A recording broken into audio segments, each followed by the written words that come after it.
I grew up in Central California. It's very much a desert environment. Anything that's green is probably piped in, it's oil fields. My parents were both teachers and they were both storytellers, but in very different ways.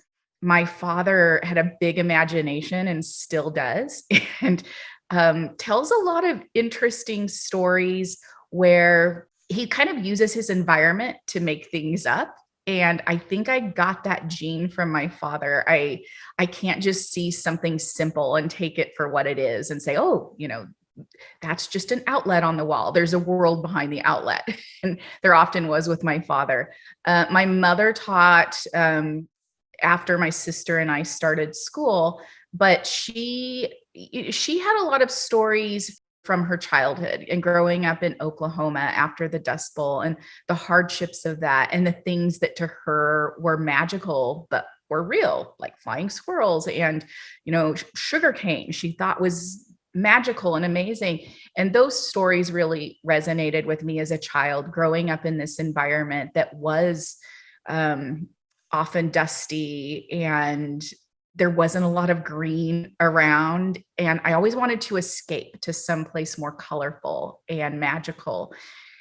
And so I had a big imagination, and my grandmother lived outside of town on a little farm, and she had chickens and pigs, and she was surrounded by desert. There were no homes around hers, and we would sit outside at night and look at the stars, and she would tell stories, and they were always so magical to me. And she would make things up, but she would also incorporate family stories that had been passed down.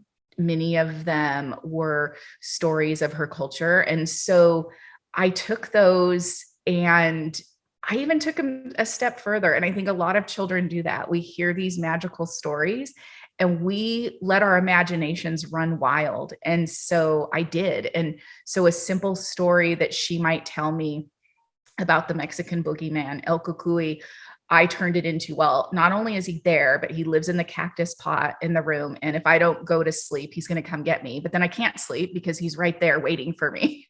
I was a daydreamer. I think I was probably that kid where the teacher, I know I was that kid where the teacher was always saying, over here, pay attention, because I was looking out the window dreaming of something else or another place or time. This author interview was produced through a partnership of the National Education Association and WETA. For more author interviews, please visit adlid.org